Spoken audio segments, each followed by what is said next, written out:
হঠাৎ করে বেরিয়ে পড়তে কার না ভালো লাগে। আর তাই আমি আজ চললাম বুদ্ধা পার্কের উদ্দেশ্যে।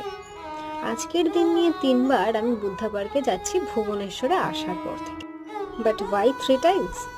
There is a hill inside the park and from there you can enjoy the beautiful view of Bhubaneswar city and Chandaka forest. I am not sure about the exact height of this hill, but কিছু মানুষ পাহাড় চড়ার পর হাঁপিয়ে যায়, তো আবার কিছু মানুষ তার ইভিনিং ওয়াকের জন্য এই পাহাড়টাকেই বেছে নেয়। পাহাড়ের ওপর থেকে বড় বড় বিল্ডিংগুলোকে খুব ছোট্ট লাগে। এখানে বসে বারবার আমি আমার ভাড়া বাড়িটা কোন দিকে হবে তাই খোঁজার চেষ্টা করি, কিন্তু পাই না, কারণ আমার তো আর পাখির চোখ নেই যে নিজের বাড়ি খুঁজতে পারবো।